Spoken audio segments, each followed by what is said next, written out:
그 전 배우자 문제를 말씀하셨는데요. 뭐 언론에서도 다 아시듯이 김민석 후보가 아들의 그런 고액 유학 경비, 미국에서의 생활비 이런 것을 어떻게 충당을 했느냐 하는 그런 문제 제기에 대해서 전 배우자가 다 일임해서 비용을 댄 것으로 알고 있다 이렇게 했습니다.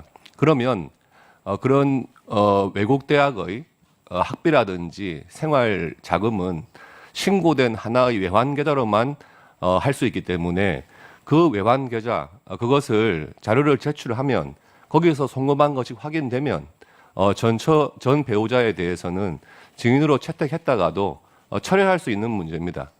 그런 부분이 있기 때문에 반드시 증인으로 채택하고 만약에 증인 신문하기 전까지 자료가 제출되면 증인은 철회할 수 있는 문제니까요.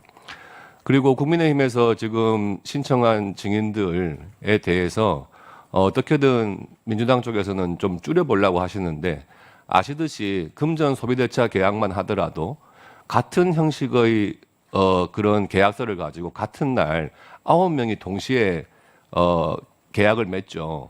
그렇다면 그 9명을 동시에 불러가지고 대출 경위가 어떤지 이런 것을 확인하는 것이 기본적인 것 아니겠습니까? 그런 것 중에서 뭐 한두 명만 불러보겠다 하는 것은 그 한두 명의 뭐 미리 짜맞춘 변명만을 듣기 위한 것은 아니겠죠. 그러니까 이런 것을 감안했을 때 증인 부분은 국민의힘에서는 최소화했고 정말 필요한 사람들만 신청하려고 하는 것이다. 이런 거를 이해해 주시기 바랍니다. 이상입니다. 네, 이제 그만하시죠. 네, 예, 말씀하시죠, 최현일 의원님. 그 배준영 간사님 말씀하신 뭐 자격과 도덕성에 검증하는 게 청문회라 본질이라 생각합니다. 그 부분 동의를 하고요. 근데 인사청문회도 이게 한도가 있고 선이 있다고 저는 봅니다. 지금까지 역대 청문회에서 가족을 이렇게 증인 신청한 경우는 제가 찾아봤는데 없었습니다. 선을 지켜야죠. 그리고 해야 할 일과 해서는 안 되는 일이 저는 있다고 봅니다. 지금 아무리 유능하고 청렴하고 평판이 있다 하더라도 청문회 후보가 되지 않기 위해서 어떤 공직을 거절하는 분들도 있습니다. 청문회 무용론이 나오는 겁니다. 그리고 또 가족 그런 청문회 무용론이 더 이상 있어서는 안 되고요. 또 하나가 이러한 가족들을 이런 식으로 무차별적으로 부르고 그러면 잘못된 선례 이것도 결국은 저희 국회의 권위와 또 어떤 국민의 어떤 신뢰에 그게 배반되는 거라고 저는 생각을 합니다. 그리고 하여튼 아까 얘기했듯이 김민석 후보께서 그렇게 말했습니다. 제기되는 모든 신상 질문에 대해서는 할 수 있는 모든 방법으로 답하겠다. 지금 아마 후보께서는 아마 페이스북으로 아니 또 기자회견으로 일일이 구체적으로 답변하고 있습니다. 그래서 어떤 궁금한 거나 후보 어떤 본인에 대한 어떤 신상이나 어떤 정책 검증은 그 청문회 때 후보자에게 직접 물어보면 되는 거지 이걸 가족이나 이런 식으로 확산을 해가지고 이런 식으로 불신을 자초하거나 또 이런 어떤 네거티브로 간다고 그런 거는 아닌 것 같습니다. 그래서 그 부분에서 저희 어떤 청문회 위원들이 그 부분에 어떤 좀 가야 되는 거 아닌가 생각됩니다. 네, 증인 참고인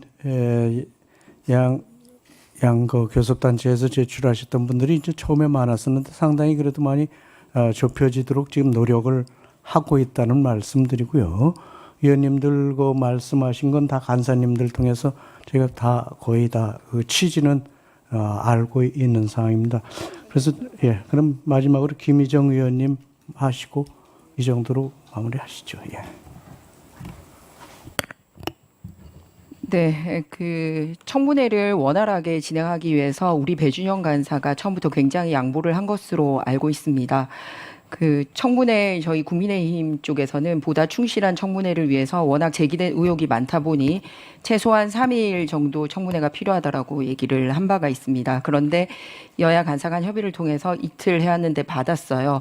잘 아시다시피 우리 김영 간사님은 가방이 간사를 하셔서 누구보다 더 잘 아시겠지만 이진숙 방통위원장 후보 3일하고 현장 검증까지 해서 4일씩이나 인사청문회를 진행했고 KBS 사장도 인사청문회 3일을 이미 진행한 바가 있습니다. 22대 국회 들어서.